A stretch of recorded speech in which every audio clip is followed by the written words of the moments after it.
And you are on. Okay. So, well, I wanted to just, from off the camera, just come in just for a second. Hi. My dad has so many wonderful stories, and I thought it would be fun to share a few of them. And so here, for your listening enjoyment, Jack Stanley. Okay, now which story do you want to hear? Well, I would like to, first off, I was talking about one time you were at work, a friend with his car. Oh, yeah. I thought that's a good one. I thought that was pretty interesting. This was in the mid-50s when cars weren't known to get much in the way of mileage, and gasoline was selling for 18 to 21 cents a gallon, so nobody cared about that.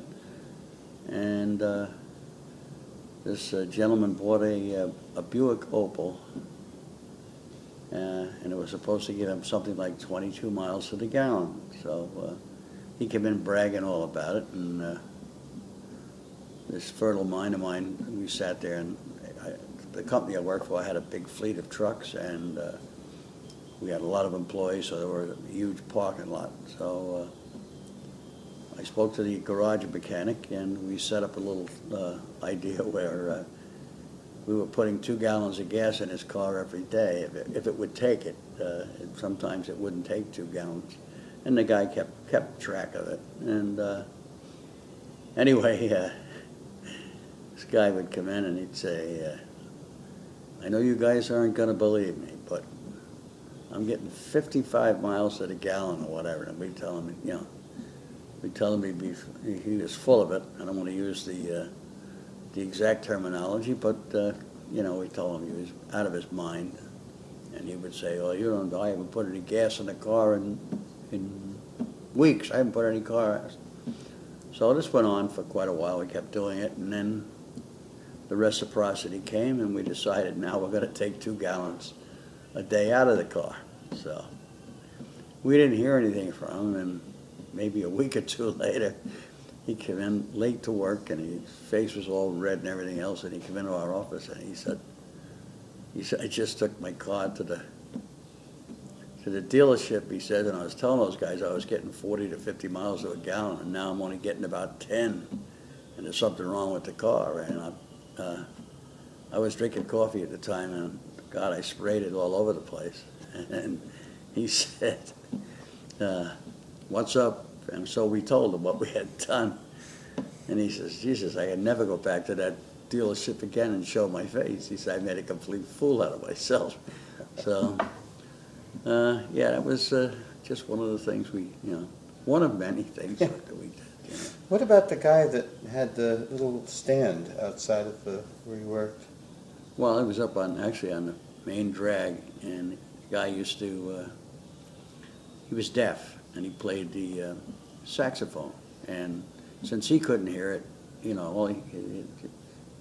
want to say he was tone deaf, but he was deaf and tone deaf, and you could hardly recognize what he was playing.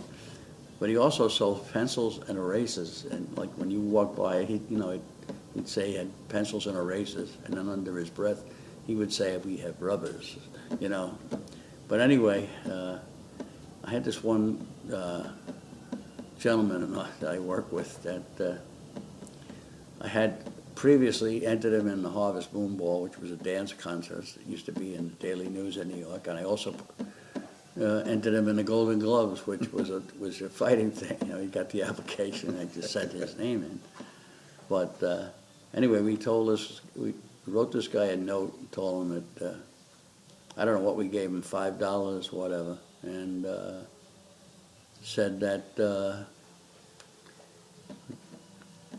this gentleman, it was his birthday, and his favorite song was Stars and Stripes Forever. And could he play it? And he said yes. So we dragged him the 2 blocks down, and then we pointed him in to where the guy's desk was, and we sent him in. And he just walked up to his desk and started playing, all right? And of course, he jumped out of his desk, waving his arms and everything else. The guy thought he was maybe enjoying the music, I don't know. But, the guy just kept playing, and